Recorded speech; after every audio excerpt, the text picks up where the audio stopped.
السلام علیکم پیارے ریڈرز، کیا حال ہے؟ امید کرتی ہوں کہ سب ٹھیک ٹھاک ہوں گے۔ آپ سب سے مجھے بہت زیادہ شکایت ہے، آپ سب کمنٹس لائک تو نہیں کرتے، نہ ہی اس چینل کو سبسکرائب کرتے ہیں۔ میں نے اتنی اچھی اور ایپیسوڈس دی ہیں آپ کو، مگر سبسکرائبر بڑھنے کی تعداد دیکھ کر میرا دل ہی نہیں کر رہا تھا آج کس دینے کو۔ چینل کو سبسکرائب ضرور کیا کریں، ویڈیو کو لائک کیا کریں، اس سے ہمیں بہت زیادہ موٹیویشن ملتی ہے۔ تو چلیں آج کی قسط سٹارٹ کرتے ہیں، وہ جو کہ ویسے ہی بہت دھماکے دار ہونے والی ہے۔ آ رہی ہوں، صبر کرو۔ آسیہ جو سین میں بیٹھی سبزی کاٹ رہی ہوتی ہے، دروازہ بجنے پر سبزی چھوڑتے اٹھتے ہوئے کہتی ہے، سوہا اتنی جلدی آ گئی؟ وہ جیسے ہی دروازہ کھولتی ہے تو سامنے سوہا کو دیکھ کر حیرانی سے پوچھتی ہے، اور سوہا انہیں جواب دیے بغیر ایک نظر دیکھ کر ان کی سائڈ سے نکلتی اپنے کمرے کی طرف جاتی ہے۔ سوہا کیا ہوا ہے؟ سوہا بتاؤ تو۔ وہ بھی دروازہ بند کرے اس کے پیچھے آتی ہے، مگر اس تک پہنچنے سے پہلے ہی وہ کمرے میں داخل ہو کر دروازہ زور سے بند کر دیتی ہے۔ وہ کمرے میں آتے ہی اپنی چادر اور بیگ کو اتار کر زور سے بیڈ پر پھینکتی ہے، اور پھر وہی بیڈ پر بیٹھے دونوں ہاتھ منہ پر رکھے رونے لگ جاتی ہے۔ اسے آج پتہ نہیں کیوں عجیب لگ رہا تھا، اسے دفعات سے زیادہ اپنے اوپر غصہ آ رہا تھا کہ وہ کیوں گئی وہاں، نہ وہ جاتی اور نہ وہ کوئی ایسی بات کرتا۔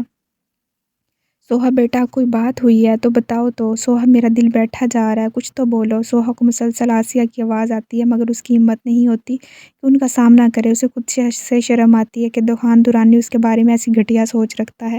وہ آسیہ کو جواب دینے کی بجائے اپنے آنسو صاف کرے واش روم میں جاتی ہے، اور وہاں جا کر بیسن کے سامنے کھڑی ہو کر اپنے آپ کو شیشے میں غور سے دیکھتی ہے۔ گوری صاف شفاف رنگت، جس پر ایک دھبا بھی نہیں، مڑی ہوئی پلکیں، گلابی پنکھڑی جیسے خوبصورت ہونٹ، براؤن بڑی آنکھیں، کالے لمبے بال۔ وہ تھی بھی تو اتنی خوبصورت کہ جو ایک بار دیکھے بس دیکھتا رہ جائے۔ آپ جس کی بھی مدد کرتے ہیں ان کے ساتھ بھی ایسا ہی کرتے ہیں؟ ارے نہیں نہیں، بس آپ سے ہی آپ ہیں، آپ اتنی خوبصورت ہو، بندہ کیا کرے؟ اس کے کان میں دہان کے الفاظ گونجتے ہیں، جس پر وہ غصے سے نل کھولے اپنے منہ پر پانی کے چھٹے مارتی ہے۔ میں اپنا چہرہ تمہاری گندی نظروں سے پاک کروں گی۔ دوران دورانی وہ اپنا چہرہ صابن سے ملتے ہوئے کہتی ہے، اور نہ جانے کتنی بار منہ دھو لیتی ہے۔ اسے دیکھ کے ایسا لگ رہا تھا جیسے وہ اپنے چہرے سے کوئی گندی چیز صاف کر رہی ہو، اور وہ گندی چیز دہان کی نظریں تھی۔ اسے اب بھی اپنے چہرے پر اس کی نظریں محسوس ہو رہی تھی، جس پہ وہ مسلسل پانی بہا رہی تھی۔ امی، کیا ہوا ہے؟ آپ یہاں کیوں کھڑی ہیں؟ روحان، جو ابھی ہی باہر سے آتا ہے تو آسیہ کے سوہا کو کے کمرے کے باہر ٹہلتا ہوا دیکھ کر ان کے پاس آ کر پوچھتا ہے۔ روحان، اچھا ہوا تم آ گئے، پتہ نہیں سوہا کو کیا ہوا ہے، دروازہ ہی نہیں کھول رہی، آفس سے آتے ہی اپنے کمرے میں چلی گئی ہے، اس کی آنکھیں بتا رہی تھی کہ وہ روئی ہے۔ آسیہ روحان کو پریشانی سے کہتی ہے، اچھا رکے، میں بات کرتا ہوں اس سے، آپ پریشان نہ ہوں۔ وہ آسیہ کو دلاسا دے کر سوہا کے کمرے کا دروازہ کھٹکھٹاتا ہے۔ سوہا، دروازہ کھولو، کیا ہوا ہے؟ سوہا۔ روحان کی آواز سن کے سوہا اپنا چہرہ اٹھا کے شیشے میں دیکھتی ہے۔ اس کی آنکھیں رونے کے باعث لال اور سوج گئی تھی، جبکہ چہرہ منہ دھونے کے باعث گیلا ہو رہا تھا۔ وہ جلدی سے اپنا منہ دوپٹے سے صاف کرتی باہر آتی ہے۔ سوہا بیٹا، دروازہ کھولو۔ وہ بولتا ہی ہے کہ سوہا دروازہ کھول دیتی ہے تو آسیہ بھی اس کے سامنے آتی ہے۔ سوہا، کیا ہوا ہے؟ تم روئی ہو؟ روحان اس کا چہرہ اپنے ہاتھوں میں لے کر بڑے پیار سے کہتا ہے، تو سوہا دوبارہ سے رونے لگ جاتی ہے۔ بھائی، پیسوں کا انتظام نہیں ہوا؟ وہ نظریں نیچی کرے کہتی ہے، تو اس میں رونے والی کون سی بات ہے؟ ہو جائے گا پیسوں کا انتظام بھی، تم رو تو مت، دیکھو ایسے کرو گی تو امی کی بھی طبیعت خراب ہو جائے گی، تم چاہتی ہو کہ امی بھی بیمار ہو جائے؟ اسے پیار سے سمجھاتا ہے، جس پر سوہا معصومیت سے نفی میں سر ہلاتی ہے۔ تو بس پھر رونا بند کرو اور تیار ہو جاؤ، ابو بلا رہے ہیں تمہیں۔ وہ اس کے آنسو صاف کرتا ہے تو سوہا بھی اس بات میں سر ہلاتی ہے۔ گڈ، جب تک تم تیار ہو تب تک میں بھی کپڑے تبدیل کر لیتا ہوں، روحان اسے کہتا اپنے کمرے کی طرف جاتا ہے۔ سوہا، سچ بتا، بس یہی بات ہے نا، کوئی اور بات تو نہیں ہے؟ آسیہ کو یقین نہیں آتا تو وہ سوہا سے پوچھ ہی لیتی ہے، نہیں امی، ایسی کوئی بات نہیں ہے، بس ابو کے لیے پریشان تھی تبھی رونا آ رہا تھا۔ وہ ان سے جھوٹ بول رہی تھی۔ اچھا ٹھیک ہے، جاؤ تیار ہو جاؤ، اسے کہتی صحن میں جاتی ہے، اور سوہا واپس کمرے میں آ کر بیڈ پر گرنے کے انداز میں لیٹتی ہے۔ اگر میں بھائی کو بتا دیتی کہ مجھے باس نے کیا کہا ہے تو بھائی اس کا حشر نشر ایک کر دیتے۔ وہ خود ہی بڑبڑاتی ہے کہ تبھی اس کا موبائل رنگ ہوتا ہے تو وہ اٹھ کر موبائل اٹھاتی ہے۔ یہ کس کا نمبر ہے؟ وہ سامنے انجان نمبر کو دیکھے سوچتی ہے، پھر کسی خیال سے اٹھا ہی لیتی ہے۔ بڑی دیر کر دی کال اٹھانے میں مینیجر صاحبہ۔ فون میں سے دخان کی بھاری آواز سن کر سوہا کو غصہ ہی آ جاتا ہے۔ ذلیل انسان، تمہاری ہمت کیسے ہوئی مجھے کال کرنے کی؟ ارے کیا ہو گیا ہے مینیجر صاحبہ، میں آپ کا باس ہوں، آپ مجھ سے ایسے بدتمیزی سے بات نہیں کر سکتی، ورنہ میں آپ کو اس جاب سے نکال بھی سکتا ہوں، مگر آپ فکر نہ کریں، میں آپ کو کبھی جاب سے نہیں نکالوں گا۔ उसे सोहा की बात पर गुस्सा तो बहुत आता है, मगर फिर गुस्सा ज़ब्त करे मुस्कुराते हुए कहता है, आखिर को मजबूरी थी उसकी। आप क्या मुझे जॉब से निकालेंगे? मैं ही आपकी जॉब छोड़ती हूँ। मुझे वैसे भी कोई शौक़ नहीं है ऐसे हो हवसप्रस्त इंसान की कंपनी में जॉब करने का, जो मजबूर लड़कियों का फ़ायदा उठाते हैं। उसे खुद पता नहीं होता वो गुस्से में क्या-क्या बोल गई है। वो तो दहान की गुस्से भरी आवाज़ सुनकर यकदम चुप हो जाती है। अपनी ज़बान सँभाल कर बात करें मिस सोहा, ये ना हो कल आपको इसी हवसप्रस्त इंसान के पास आना हो मदद माँगने। मैं नहीं आऊँगी, कभी भी नहीं आऊँगी। तो बेहतर होगा आप अपने दिमाग से ये बात निकाल दें और अपने लिए कोई और ढूँढ लें। वो भी सख्त लहजे में कहती है, अगर आप मेरे पास मदद माँगने आएँगी तो इस बार डील में मज़ीद इज़ाफ़ा होगा। वो उसकी बात को इग्नोर करे मुस्कुराते हुए कहता है, मैं नहीं आऊँगी और आपकी जॉब भी छोड़ रही हूँ। वो कहते ही कॉल काट देती है। मेरा फ़ोन काट दिया, दहान दुरानी का फ़ोन काट दिया। चलो कोई नहीं, अपने लिए ही सज़ा के पहाड़ बना रही हो, मैं क्या कर सकता हूँ। वो मोबाइल को अपने हाथ में घुमाते हुए पीछे कुर्सी से टेक लगाता कंधे उचका कर बोलता है, चलो अब मुझे ही कुछ करना होगा। वो कुछ सोचकर पीछे हैंग करा अपना कोट उठाकर बाहर की तरफ जाता है। पता नहीं वो क्या करने वाला था अब। सोहा, तुम्हें पता है रूहान के बच्चे बिल्कुल रूहान पर हैं और अहमर वो तो इतनी प्यारी-प्यारी बातें करता है, दिल चाहता है बस उसकी बातें सुनता रहूँ। गवार हँसते हुए सोहा को बताते हैं तो सोहा के साथ वहाँ मौजूद सबके चेहरे पर मुस्कुराहट आ जाती है। गफ़ार ने भी रूहान को माफ़ कर दिया था। कब तक नाराज़ रहते जी? आखिर बाप था कब तक नाराज़ रहता। जी अब्बू, मगर सफ़ा मेरे पर है। अम्मी ने कहा था कि मैं भी सफ़ा की तरह थी। वो जल्दी से कहती है, हाँ भाई, सफ़ा सोहा पर गई है। सोहा भी बचपन में ऐसी ही थी। आसिया रूहान के मोबाइल में सफ़ा की तस्वीर देखते हुए कहती हैं, रूहान तुम अब जल्दी से अपने बीवी बच्चों को बुला लो, बस अब सब्र नहीं होता। जी अब्बू, वो लोग जल्दी ही आ जाएंगे। मैंने कहा था कश्यप को कि जितना जल्दी हो सके आने की कोशिश करे। वो अपने बाप की बेचैनी देखकर मुस्कुराते हुए कहता है और सोचता है कि चलो शुक्र, अब्बू ने माफ़ तो कर दिया। अब्बू, मुझे लगता है अहमर आपके पास ही रहा करेगा। देखा नहीं कैसे अब्बू से बातें कर रहा था। सैफ अपने बाप की टांग दबाते हुए कहता है। रूहान और सैफ गफ़ार की टांगें दबा रहे थे। सोहा अपने बाप को सेब की स्लाइस काट कर दे रही थी, जबकि आसिया सामने ही सोफे पर बैठी रूहान के बच्चों की तस्वीरें देख रही थी। हाँ तो दादा हूँ, दादा पोता तो मैं वैसे ही बहुत प्यार होता है। वो थोड़ा फ़ख्र से कहते हैं तो सब मुस्कुरा देते हैं और सोहा शुक्र अदा करती है कि उसकी फैमिली दोबारा पहले जैसी हो गई है। सब खुश है, मगर वो एक आने वाले तूफ़ान से अनजान थी। आज कैसे याद कर लिया मुझे दहान दुरानी ने? बस कभी-कभी डॉक्टर से भी काम पड़ जाते हैं। वो कुर्सी खींचकर बैठे हुए मुस्कुराते हुए कहता है, कभी बगैर काम के भी याद कर लिया कर, हर वक्त काम, काम, काम। कभी दादी की तबीयत के लिए आते हो, कभी अंकल की वैसे दादी अब कैसी हैं? वो उस पर तंज़ करता है। डॉक्टर असमत दहान का क्लास फ़ेलो था, मैट्रिक तक दोनों साथ थे। फिर आगे सहमद ने डॉक्टर बनना था तो उसने कोई और कॉलेज में एडमिशन ले लिया था, मगर दोनों में दोस्ती अभी तक कायम थी, बहुत कम। हाँ, अल्लाह का शुक्र है दादी बिल्कुल ठीक है। तुम वो सुनो जिस काम से मैं आया हूँ। हाँ बोलो, क्या काम है? वो आँखें घुमाकर पूरे ज़ोर देकर बोलता है, तुम्हारे हॉस्पिटल में कोई हार्ट पेशेंट हैं? वो थोड़ा उसकी तरफ झुककर पूछता है, हमारे हॉस्पिटल में तो बहुत सारे हार्ट पेशेंट हैं, तुम किसके बारे में बात कर रहे हो?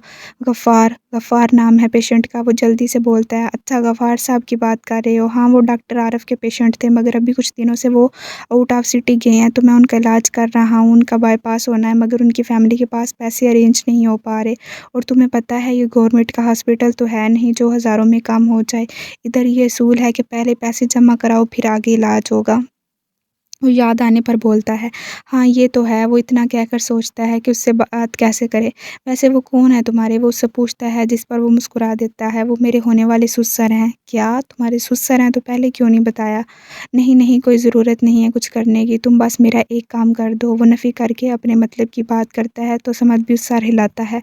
हाँ कहो, क्या बात है? मेरे बस में हो तो ज़रूर करूँगा। वो दरअसल गवार साहब का जो बेटा है ना, वो नहीं चाहता कि वो ठीक हो। अगर उनकी डेथ होगी तो सारी जायदाद उसके नाम होगी, तभी वो उनके इलाज के पैसे नहीं दे रहा, जबकि उसके पास हैं पैसे। दहान इतनी सफाई से झूठ बोलता है कि कोई कह ही नहीं सकता ये झूठ बोल रहा है। उफ़, कैसा बेटा है, जायदाद के लिए बाप को मार रहा है, हद है वैसे। समद को रूहान पर गुस्सा आता है। उसने कहा ही ऐसे था कि बंदे को गुस्सा ही आ जाए। अब तुमने मेरा ये काम करना है कि तुमने उन्हें जाकर कहना है कि कल तक पैसों का इंतज़ाम करो, वरना आपके अब्बू को कुछ भी हो सकता है। पर ऐसा करने से क्या होगा? उसे समझ नहीं आती कि वो कहना क्या चाह रहा है। ऐसा करने से उनकी बेटी यानी मेरी होने वाली बीवी मेरे पास आएगी पैसे लेने तो। अच्छा, अच्छा दहान, मैं समझ गया हूँ तुम क्या कहना चाह रहे हो। वो दहान की बात काट कर मुस्कुराते हुए कहता है, जिस पर दहान भी मुस्कुरा देता है। अच्छा फिर बताओ क्या समझ गए हो? वो आईब्रो उठाकर पूछता है, जिस पर समद भी मुस्कुरा कर बताता है, तुम उस लड़की को पसंद करते हो और तुम चाहते हो कि वो तुमसे पैसे मांगने आए और तुम उसकी मदद करके उसके दिल में अपने लिए जगह बना लो, राइट? उसने किस हद तक अंदाज़ा सही लगाया था, तो दखान ने भी उसको इसी के अंदाज में रहने दिया। वाह! क्या अंदाज़ा लगाया है, अब तुम मेरा काम कर देना। हाँ, कर दूँगा, बल्कि अभी ही जाकर उनकी जो मशीन लगी है तो दिल की धड़कन तेज़ कर देता हूँ, वो भी उसी का दोस्त था। हाँ, जो करना है करो, बस वो मेरे पास आनी चाहिए। वो खड़ा होकर अपना कोट दुरुस्त करता, पैंट की जेब में हाथ डालता है। अगर तुम कहो तो मैं उसे भी कह देता हूँ। नहीं, तुम कुछ नहीं कहना, वो खुद ही आ जाएगी। वो नफ़ी में सर हिलाता कहता है, चलो ठीक है। अच्छा, उनका बेटा भी सही है ना? वो बोलकर उसे देखता है, जिस पर वो हँसता हुआ इस बात में सर हिलाता है। मुझे पहले ही लगा था, क्योंकि वो ऐसा लगा ही नहीं मुझे, वो तो बहुत खिदमत कर रहा था अपने बाप की। अच्छा छोड़ो, अब मैं चलता हूँ, तुम याद से मेरा काम कर देना। वो कहकर अपना मोबाइल टेबल से उठाता बाहर की तरफ जाता है और समद उसके पास जाते ही मुस्कुराता हुआ उसकी शान में एक फ़िक्रा बोलता है, दहान दुरानी जैसा शैतान कभी पैदा ही नहीं हुआ। ये बंदा और बंदा क कुछ करता है जिसकी खबर वो कुछ करता है जिसकी खबर अगले बंदे के रिश्तों को भी नहीं होती। न जाने ये बंदा क्या चीज़ है। सोहा, तुम चलो, मैं आता हूँ। रोहान सोहा को बाहर जाने का कहकर गफ़ार के कमरे में जाता है और सोहा इस बात में सर हिलाती हुई हॉस्पिटल की सीढ़ियों की तरफ जाती है और वो सीढ़ियों की तरफ आती ही है कि उसे सीढ़ियों पे दखान खड़ा नज़र आता है, जो उसकी तरफ पीठ करे खड़े फ़ोन कान से लगाए किसी से बात कर रहा होता है। वो पहले हैरानी फिर उसकी पुश्त को नफ़रत से देखकर सीढ़ियाँ उतरती है। हाँ, बस डील फाइनल। वो बात करते हुए जैसे ही मुड़ता है तो सामने सोहा को सीढ़ियों से उतरता देख उसके चेहरे पर मुस्कुराहट आ जाती है। वो जल्दी से काल काट कर उसके सामने हाथ करे उसका रास्ता रोके खड़े हो जाता है, जिस पर सोहा पहले उसके हाथ और फिर उसे कहरबान नज़रों से देखती है। ज़ह-नसीब आपका गुस्सा, उफ़! वो मुस्कुराते हुए आंखें बंद करते हुए कहता है, रास्ता छोड़े मेरा। उसे इसकी हरकत पर बहुत गुस्सा आता है तो सख्त लहजे में कहती है, और अगर ना छोड़ूं तो? उसके करीब होकर उसकी आंखों में देखे पूछता है, जिस पर सोहा 2 सीढ़ियाँ ऊपर होती है। पीछे हटें वरना मैं शोर मचा दूँगी। वो उसकी नज़रों से घबराते हुए कहती है, मचा दो, मुझे क्या है? वो पैंट की जेबों में हाथ डाले एक सीढ़ी ऊपर चढ़कर कंधे उचकाता है, जिस पर सोहा घबराकर एक सीढ़ी और ऊपर होती है। देखें, मेरा रास्ता छोड़ दें वरना आज अच्छा नहीं होगा। वो उँगली उठाकर उसे वार्न करती है। वरना क्या करोगी तुम? वो मुस्कुराता हुआ एक सीढ़ी और ऊपर चढ़ता है, जिस पर सोहा का सब्र जवाब दे देता है और चटाक! सोहा खुद पर कंट्रोल नहीं कर पाती और ज़ोर से उसके दाएँ गाल पर थप्पड़ मार देती है। थप्पड़ इतनी ज़ोर का था कि दखान का मुँह ही दूसरी तरफ झुक जाता है। वो अपनी गाल पे हाथ रखे हैरानी और बेयकीनी से आंखें फाड़े सोहा को देखता है। उसे कहाँ तवक्का थी सोहा से इस थप्पड़ की, और सोहा बेचारी हैरानी से मुँह खोले अपना हाथ देखती है कि उसमें इतनी हिम्मत कहाँ से आ गई। मैंने कहा था कि मुझे तंग मत करें वरना अच्छा नहीं होगा। सॉरी, वो घबराती जल्दी से कहती है। उसको ऐसे ही ईरान छोड़कर उसकी साइड से निकलती ही है कि वो गुस्से में उसका बाजू दबोचकर अपनी तरफ खींचता है। वो तो शुक्र था कि वो दोनों जहाँ खड़े थे वहाँ कोई था नहीं, वरना तो दुकान की इज्जत का जनाजा ही निकल जाता। तुम्हारी हिम्मत कैसे हुई मुझे थप्पड़ मारने की? तुम जानती भी हो तुमने किसको थप्पड़ मारा है? वो आंखों में गुस्सा लिए इतनी ज़ोर से उसका बाजू दबोच कर अपनी तरफ खींचता है कि सोहा को उसकी उँगलियां अपने बाजू के अंदर डसती महसूस होती हैं। छोड़े मुझे, मेरा हाथ, अभी तो बस थप्पड़ मारा, अगर दोबारा ऐसी हरकत की तो जूती भी उतार लूँगी। वो उससे ज़बरदस्ती अपना हाथ छुड़वाकर गुस्से से कहती वहाँ से चली जाती है और दहान गुस्से से उसकी पुश्त को देखता है। इस थप्पड़ का बदला भी तुम्हें चुकाना होगा सोहा गफ़ार। तुम्हें तुम्हारी ज़िंदगी मैंने जहन्नम नहीं बना दी तो मेरा नाम भी दखान दुरानी नहीं। वो गुस्से में कहता खुद भी अपनी मंजिल की तरफ जाता है। सोहा जब बाहर आती है तो रोहान कार के बाहर खड़ा उसी का इंतज़ार कर रहा होता है। कार गफ़ार की ही थी जो उसके बीमार होने की वजह से घर में ही खड़ी रहती थी। अब जबकि रोहान आ गया था तो वो मेहरान रुबान के इस्तेमाल में आ गई थी। मेहरान रूहान के इस्तेमाल में आ गई थी। सोहा कहाँ रह गई थी? तुम मुझसे पहले बाहर आने के लिए निकली थी और देखो अब पहुँच रही हो। रूहान जो खुद लिफ्ट में आया होता है सोहा को आता देख उसे डांटता है। भाई, वो एक आंटी थी, उन्हें मदद चाहिए थी तभी मैं उनकी मदद कर रही थी। वो घबराते हुए कहती है, अच्छा ठीक है, मगर तुम कब कपकपा क्यों रही हो, तुम्हें बुखार तो नहीं है? वो उसके हाथ देखता है जो कपकपा रहे होते हैं। वो दखान के सामने तो गुस्सा कर रही थी, मगर वो डर कितना रही थी ये बस उसे ही पता था। आज पहली बार उसने किसी लड़के पर हाथ उठाया था, वो भी दखान पर। नहीं भाई, मैं ठीक हूँ, चले चलते हैं। वो जल्दी से गाड़ी का दरवाज़ा खोले बैठती है, तो रोहान भी घूमकर ड्राइविंग सीट संभालता है। गाड़ी स्टार्ट होने पर जब सोहा बाहर देखती है तो दखान उसे देखे डीठ बने मुस्कुरा रहा होता है। उसे देखे गुस्से से दूसरी तरफ मुंह करती है, जिस पर दखान उसे दिखाने के लिए अपने दिल पर हाथ रखता है, जैसे उसकी यह अदा दिल पर लगी हो। तौबा है, ये बंदा थप्पड़ खाकर भी नहीं सुधरा। वो उसकी हरकत देख चुकी होती है, तभी दिल में ही सोचती है। और दखान उसकी गाड़ी निकल जाने के बाद फौरन अपनी मुस्कुराहट सिमट कर वही गुस्से वाली मूंद में आ जाता है, जैसे वो अभी मुस्कुराया ही ना हो। काम हो गया समद, एक नर्स से पूछता है। जी सर, मगर ऐसे उनकी डेथ भी हो सकती है, जो करना है जल्दी करें। नर्स घबराते हुए कहती है, ठीक है तुम जाओ और पहले उनके बेटे को और फिर मुझे आकर बताना, ठीक है? उसे समझाते हुए कहता है, जिस पर वो उस बात में सर हिलाती बाहर चली जाती है। और वो सामने टेबल से अपना मोबाइल उठाता है, नंबर डायल करता है, जो 1-2 बैल के बाद उठा लिया जाता है। हाँ बोलो, हो गया काम? फ़ोन में से दहान की बेचैनी सी आवाज़ गूंजती है। नहीं, अभी मैंने नर्स को भेजा है, वो उनके बेटे को बताएगी कि आपके अब्बू की अचानक तबीयत ख़राब होगी है। रात तक देखना, वो लड़की तुम्हें कॉल ज़रूर करेगी। और अगर मेरा काम नहीं हुआ तो तुम जानते हो मैं क्या कुछ कर सकता हूँ। हाँ मैं जानता हूँ तुम्हारा काम हो जाएगा, तुम फ़िक्र मत करो। वो उसे तसल्ली देता है। हाँ देखते हैं। आगे से दखान बस इतना ही कहता है। हाँ देख लेना। अच्छा चलो बाय, मुझे तुम्हारा काम भी करना है, फिर बात होती है। उसकी बातों से डरते हुए जल्दी से कहकर फ़ोन रख देता है। उफ़! अल्लाह करे वो लड़की चली जाए इसके पास पैसे माँगने, वरना ये मुझे मार देगा। वो मोबाइल सामने करता सर झटकता है। आपके अब्बू की तबीयत एकदम बिगड़ गई है, प्लीज़ आप जल्दी पैसों का बंदोबस्त करें, उनका बाईपास जल्दी करना होगा। नर्स गफ़ार के कमरे से बाहर आकर रूहान को बताती है, क्या हुआ है अब्बू को? अभी तक तो ठीक थे, मैं खुद देख कर आया हूँ। वो परेशानी से खड़ा होकर कहता है, ये हार्ट पेशेंट है, तबीयत ख़राब हो जाती है, आप बस जल्दी से पैसों का इंतज़ाम करें, मैं जब तक डॉक्टर को बुलाती हूँ। वो नज़र चुरा कर कहती समद के कमरे की तरफ जाती है और रूहान को कुछ समझ नहीं आता कि वो क्या करे। इतने में ही उसका मोबाइल रिंग करता है। हेलो भाई, क्या हुआ है? आपकी आवाज़ को अब्बू तो ठीक है ना? सोहा रोहान की लड़खड़ाती आवाज़ सुनकर परेशान हो जाती है। सोहा सोहा, अब्बू की तबीयत अचानक ही ख़राब हो गई है। ये लोग कह रहे हैं कि हमें जल्द से जल्द बाईपास करना होगा, मगर इससे पहले हमें पैसे जमा करवाने होंगे। रोहान भीगी आवाज़ में कहता है, भाई आप उनको बोले ना कि हम दे देंगे पैसे, मगर इलाज तो करें। सोहा वो नहीं मान रही, ये लोग इंसान ही नहीं हैं, उन्हें लोगों से ज़्यादा पैसे अज़ीज़ हैं। अब मैं क्या करूँ? तुम फ़ोन रखो, मैं बात करता हूँ किसी से। वो उन्हें बुरा भला कहकर फ़ोन रखता है और सोहा फ़ोन कान से हटाकर रोने लग जाती है। क्या करूँ मैं? कहाँ से पैसे लाऊँ? दखान से पैसे माँग लूँ? नहीं, नहीं, मैं ये नहीं कर सकती। वो कितनी घटिया सोच का मालिक है। वो सोचकर खुद ही नफ़ी करती है। सोहा अपने बाप को बचाना है तो कुर्बानी देनी होगी। सोहा को अपने दिल से ही आवाज़ आती है, नहीं, अगर बाप को पता चला कि मैंने छुप कर निकाह किया है तो वो वैसे ही मर जाएगा। लेकिन वो तुम्हें 6 महीने बाद छोड़ भी तो देगा। तुम तो अभी तुम्हारा बाप अज़ियत में है, उसका सोचो, कल किसने देखा है?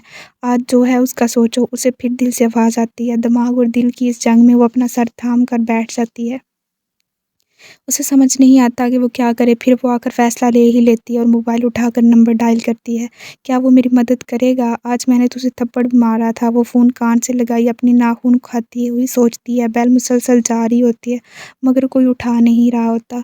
क्या है, फ़ोन क्यों नहीं उठा रहे? वो बेज़ारी से फ़ोन कान से हटाए बड़बड़ाती है और फिर दोबारा कॉल मिलाती है।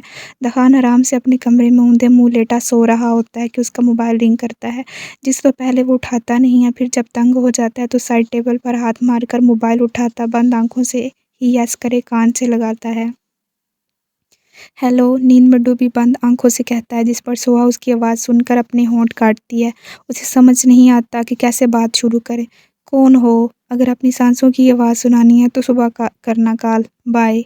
वो किसी को ना बोलता देख बेज़ारी से कहता, फ़ोन काटने ही लगता है कि नहीं प्लीज़ कॉल मत काटिएगा, मुझे बात करनी है आपसे। सोहा जल्दी से उसे कहती है तो दहान की आँखें उसकी आवाज़ सुनकर ही एकदम खोल जाती हैं। वो जल्दी से मोबाइल अपनी आँखों के सामने करता है, जिससे कमरे में अंधेरा होने के बायस मोबाइल की रोशनी उसके चेहरे पर पड़ती है। सामने नंबर देख उसके होंठों पर फटा सी मुस्कुराहट आ जाती है, जिस पर वो दोबारा फ़ोन कान से लगाता है। आज कैसे याद कर लिया आपने मैनेजर साहिबा, मुझ जैसे हवसप्रस्त और घटिया इंसान को? वो मुस्कुराता हुआ अपना एक हाथ सर के नीचे रखते हुए कहता है, जबकि दूसरे हाथ से मोबाइल कान से लगाया होता है। सोहा उसकी बात को इग्नोर करे अपने मतलब की बात करती है, सर मुझे کیا کہا سر؟ نہیں نہیں، آپ مجھے گھٹیا، ہوس پرست یا چور کہہ سکتی ہیں، میں مائنڈ نہیں کروں گا۔ وہ اس کے بعد کاٹے کہتا ہے، جس پر سوہا موبائل کان سے ہٹا کر اپنے سامنے کرے اسے گھورتی ہے جیسے موبائل نہیں دخان ہو سامنے۔ مجھے پیسے چاہیے، پلیز آپ میری مدد کر دیں۔ وہ دوبارہ فون کان سے لگائے اپنا غصہ ضبط کرے کہتی ہے، مجبوری نہ ہوتی تو وہ کبھی اس کی بکواس نہیں سنتی۔ یہ کیا بات کر دی آپ نے؟ میری تو ساری دولت آپ کی ہے، لیکن اس کے لیے میں تیار ہوں آپ سے نکاح کرنے کے لیے، بس آپ میرے ابو کا علاج کروا دیں۔ اس کی بات مکمل ہونے سے پہلے ہی کہہ دیتی ہے، جس پر وہ مسکرا دیتا ہے، مگر میں نے کہا تھا کہ ڈیل میں اضافہ ہوگا۔ وہ اسے یاد دلاتا ہے، جس سے سوہا کے ماتھے پر بل آ جاتے ہیں۔ یہ کب کہا آپ نے؟ مجھے نہیں یاد۔ اسے سچ میں یاد نہیں ہوتا۔ میں نے کہا تھا آپ کو یاد نہیں ہوگا۔ خیر، ڈیل جب نکاح ہوگا اس سے کچھ منٹ پہلے بتاؤں گا۔ ابھی تمہارے ابو کا بائی پاس ہونا زیادہ ضروری ہے، اسی لیے میں ابھی پیسے بھجوا رہا ہوں ہاسپٹل، ایک آدمی کے ہاتھ، تم وہاں سے اس سے لے لینا، میں تمہیں اس کی پک بھی سینڈ کر دیتا ہوں۔ وہ اپنے اوپر سے کمفرٹ اٹھاتا ہوا اپنے بالوں میں ہاتھ پھیر کر بیٹھتا ہے۔ ٹھیک ہے، آپ مجھے سینڈ کر دیں۔ اچھا سنو، سوہا جو موبائل کان سے ہٹا رہی ہوتی ہے اس کی آواز پر دوبارہ کان سے لگاتی ہے، جی؟ تم نے تھپڑ بہت زور سے مارا تھا، ابھی تک جلن ہو رہی ہے، وہ اپنے گال ملتے ہوئے کہتا ہے، جس پر سوہا سوری سر کہہ کر کال کاٹ دیتی ہے، تو دخان بھی مسکراتا ہوا موبائل کان سے ہٹاتا ہے۔ چلو جی، کھیل شروع۔ الہی بخش، الہی بخش، وہ خود سے کہتا ہے، الہی بخش کو آواز لگاتا ہے، جو ٹھیک 30 سیکنڈ میں اسی کے سامنے ہوتا ہے۔ جی صاحب جی، خیریت؟ اس وقت بلایا؟ وہ کمرے میں آنکھیں مسلتا ہوا آتے ہی گھڑی کی طرف دیکھتا ہے جو رات کے 3 بجا رہی ہوتی ہے۔ ہاں، میں ایک چیک دیتا ہوں، جس ہاسپٹل میں دادی کو لے کر جاتے ہو نا، وہاں باہر ہی ایک لڑکی کھڑی ہوگی، اسے دے آنا۔ وہ سائڈ ٹیبل کی دراز کھول کر ایک چیک کی بک نکالتے ہوئے کہتا ہے، جس پر الہی بخش اس بات میں سر ہلاتا ہے، یہ چیک رکھو اور ذرا ایک اپنی تصویر کھنچواؤ۔ وہ اسے چیک دے کر اپنے موبائل اٹھاتے ہوئے کہتا ہے، صاحب جی میں بالوں میں کنگھی کر لوں؟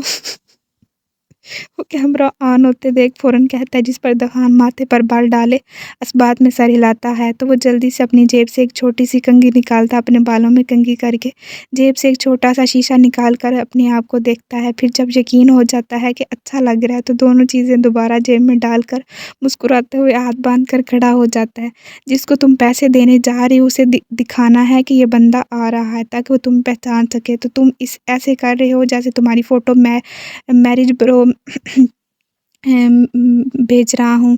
اس کی تصویر لیتے ہوئے کہتا ہے، کیا ہوا، آ جاؤ اب۔ دخان جو تصویر سینڈ بھی کر چکا ہوتا ہے، جب نظر اس پر جاتی ہے جو ویسے ہی کھڑا اس کے موبائل میں جھانک رہا ہوتا ہے، تو غصے سے کہتا ہے، جی جی صاحب۔ وہ جلدی سے کہتا ہے، اس کے کمرے سے باہر چلا جاتا ہے، اور دخان کچھ سوچ کر مسکراتا ہوا لیٹ کر اپنی نیند کو آواز لگاتا ہے۔ اسے اب کل کا انتظار تھا، یہی سوچتے ہوئے بہت جلد نیند اس پر مہربان ہو جاتی ہے۔ سوہا جو بھی ہی ہاسپٹل پہنچی ہوتی ہے، باہر کھڑی دخان کو اس کے ملازم کو ڈھونڈتی ہے، جس کی پک دخان نے کچھ دیر پہلے بھیجی ہوتی ہے۔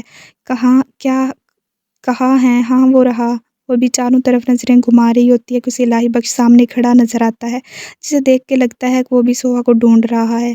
ایکسکیوز می، آپ کو سر دخان نے بھیجا ہے؟ وہ اس کے پاس جا کر پوچھتی ہے، جس پر وہ بھی اس کی طرف دیکھتا ہے۔